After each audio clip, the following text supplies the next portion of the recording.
A note to the reader: the problem of flooding is almost a century old now, yet it continues to intensify. This book offers a different way of understanding the issue, not as something solved by lining canals or isolated projects, but to view it as a watershed problem shaped by how one interconnected water system is managed over time. This is not an engineering manual and does not present designs, budgets, implementation plans. Its purpose is to help decision makers frame the right questions at the outset so that the technical studies and public investments that follow address the system as a whole, rather than repeating fragmented solutions of the past. Ondoy delivered a powerful message that we have refused to understand. The destructive flooding in Metro Manila was not caused by rain alone, but by the failure to manage a complex, interconnected watershed. During Ondoy, water from multiple rivers arrived at the same time. Laguna Lake was already full, tidal conditions were high, and the Pasig River could no longer discharge to the SED. With no available storage and no coordinated control, the entire system stalled, forcing water into streets, homes, and communities. Concrete canals and pumps failed because the water had nowhere to go. Ondoy clearly demonstrated that flooding is a problem of volume, timing, and temporary storage, one that can only be addressed through anticipatory, science-based, and coordinated management across the entire Metromania watershed. Days before a storm arrives, watershed managers must work in advance with the National Weather Bureau to estimate how much rain will fall, where it will fall, and when it will arrive. These forecasts must trigger anticipatory action, including the controlled and timed lowering of Laguna Lake levels, so the system has the capacity to absorb incoming floodwaters. Executive summary: one system, one reality, flood control and water security. Flooding and water shortage are often treated as separate problems, addressed by different agencies, budgets, and timelines. They are two outcomes of the same failure: the fragmented management of water within a single interconnected system. Flooding is commonly treated as the consequence of heavy local rainfall. Global experience, however, shows that this thinking is incomplete. In some of the world's most flood-prone regions, most notably Bangladesh, severe flooding has repeatedly occurred even when there was little or no rain in the flooded areas themselves. Water released from distant upstream watersheds arrived days or weeks later, overwhelming downstream rivers, cities, and communities. The damage was not caused by local rain, but by unmanaged timing, storage, and release of water across the system. This lesson is directly relevant to the Philippines. Metro Manila's flooding cannot be understood or solved by focusing only on local drainage, river widening, or concrete linings. It must be viewed through a watershed lens that recognizes the dynamic interaction of upstream rivers, Laguna Lake, control structures, tides, land use, and Manila Bay. When excess water is released without coordination, flooding occurs. When that same water is allowed to escape unchecked, shortages follow during dry months. At the heart of this system lies Laguna Lake and its primary control point, the Napindan Hydraulic Control Structure. Designed originally during the 1970s to prevent saltwater intrusion, Napindan occupies a critical junction between the Pasig River and Laguna Lake. When properly modernized and automated, it has the potential to do far more than block seawater. It can regulate flood discharge, retain fresh water longer, stabilize lake levels, and transform Laguna Lake into a reliable buffer, protecting Metro Manila during storms while securing water supply during dry periods. With its modern ability to accurately predict rainfall intensity, the Weather Bureau must now play a central role in anticipatory system operations. Yet this potential remains largely unrealized. Decision-making has been fragmented across agencies, with flood control, water supply, land reclamation, and urban development treated as separate concerns. Projects are often driven by political urgency rather than system-wide logic, resulting in solutions that address symptoms but not causes. This work argues for a shift in perspective, from isolated interventions to integrated water management, from reacting to floods to managing flows, from short-term fixes to enduring systems. Flood control and water security must be approached as one problem, one system, and one responsibility. The solutions already exist. The studies have been completed. What is needed now is the clarity to connect them and the resolve to address the problem as an integrated hydrological system supported by institutional alignment. With climate volatility increasing, reclamation accelerating, and Metro Manila nearing irreversible hydrological thresholds, the cost of fragmented decision-making is rising rapidly.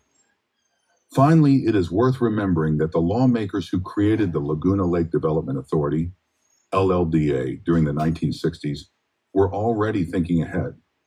They understood that floods happen not just because of heavy rain, but because water is not managed early enough. Laguna Lake was meant to act like a big holding basin, to store excess water before enduring storms, then release it slowly to prevent flooding downstream. The lake was never meant to just sit there and rise until flooding happens. It was meant to be actively managed, with decisions made before disaster strikes. Over time, this simple and smart idea was forgotten, which is why restoring this original purpose is now so important. Introduction. Many parts of the world pray for rain and never receive enough. Others spend billions building dams, pipelines, and desalination plants just to secure a steady supply of water. We do not face that scarcity. For us, water falls freely from the sky, regularly, generously, almost effortlessly. And yet, we squander it. We rush rain away as if it were a nuisance. We pave over the ground that once received it. We channel it out of sight, out of mind, until it returns, not as a blessing, but as a threat. Streets flood, homes are damaged, lives are disrupted. What was once a gift transforms to an enemy.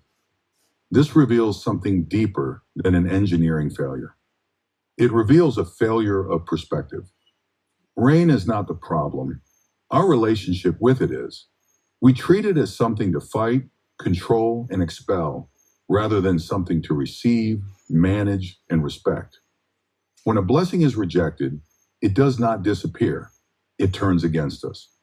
This episode begins with a simple question. What if we changed how we see rain? What if we stopped treating it as an enemy to be drained away and began treating it as a gift to be received wisely? What if flooding and water shortage are not separate problems at all, but the result of the same misunderstanding?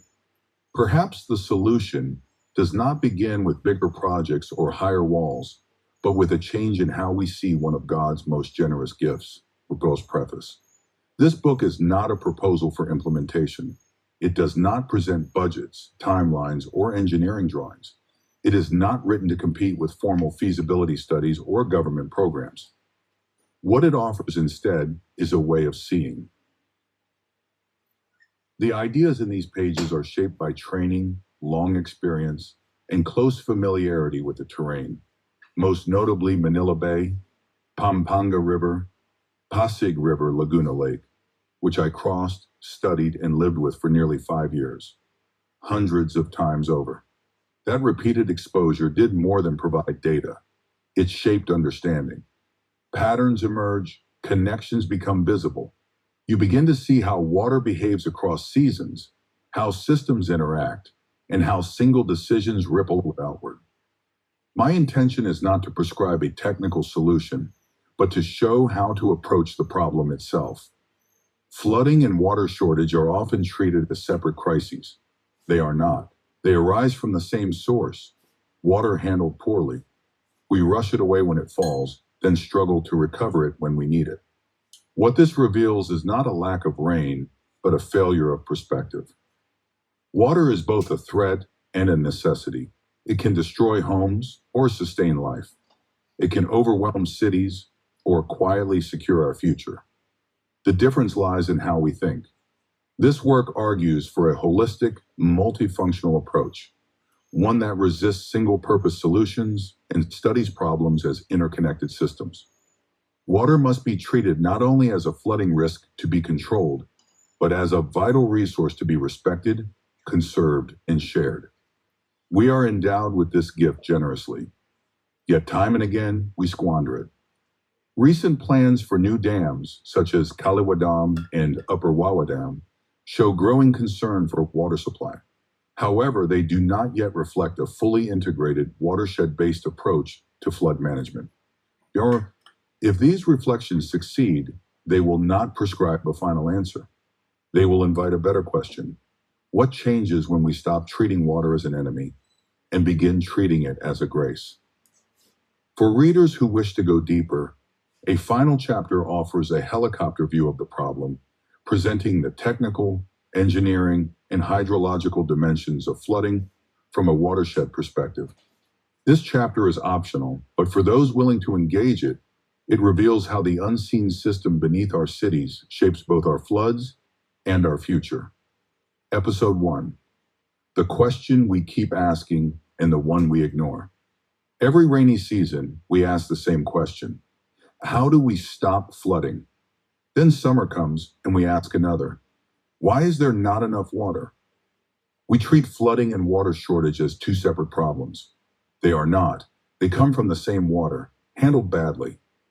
When rain falls on the city, it rushes into streets, canals, rivers, and drains. Homes flood, roads disappear.